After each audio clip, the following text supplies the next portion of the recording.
ಏನೋ ಫುಲ್ ಮಿಸ್ತಾ ಇದೆಯಾ? ಕೇಕ್ ಚೆನ್ನಾಗೈತೆ. ಚೆನ್ನಾಗೈತಾ? ಯಾವ ತಗೊಂಡಿದ್ದ? ಕುಮಾರ್ ಫ್ಯಾಷನ್ ಹೇಗೈತೆ? ಚೆನ್ನಾಗೈತಪ್ಪ.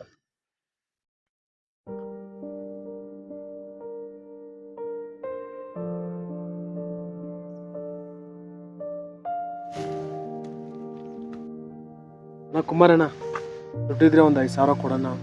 ನನ್ನ ಹತ್ರನೂ ಇಲ್ಲ ಕಣೋ.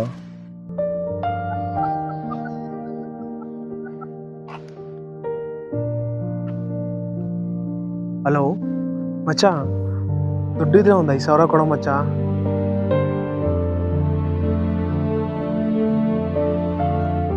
ಮಚ್ಚ, ದುಡ್ಡಿಲ್ಲ ಅಂತ ಹೇಳ್ಬಿಟ್ಟು ಅಣ್ಣನ ಕೇಳಿದೆ. ಎಲ್ಲ ಇರೋ ನಿಮ್ಮ ಫ್ರೆಂಡಿಗೆ ಫೋನ್ ಮಾಡಿ ಕೇಳಿದೆ. ಇಲ್ಲೇ ಇರೋ ಅಣ್ಣ ನನ್ನ ಯಾಕೋ ಕೇಳಲಿಲ್ಲ ನೀನು ದುಡ್ಡು? ಮಚ್ಚ ನಿನ್ನ ಹತ್ರ ದುಡ್ಡು ಇರಲ್ಲ ಅಂದ್ಕೊಂಡು ನಾನು ಕೇಳಿಲ್ಲ ಮಚ್ಚ. ಅದೆಂಗೋ ಡಿಸೈಡ್ ಮಾಡ್ತೀನಿ ನನ್ನ ಹತ್ರ ದುಡ್ಡಿಲ್ಲ ಅಂತ ಹೇಳು ನನ್ನ ದುಡ್ಡು ನೀನು. ಸರಿ ಮಚ್ಚ, ಒಂದು 5,000 ಇದ್ರೆ ಕೊಡೋ ಮಚ್ಚ. ಸಾರಿ ಮಚ್ಚ, ನನ್ನ ಹತ್ರನೂ ಇಲ್ಲ ದುಡ್ಡು.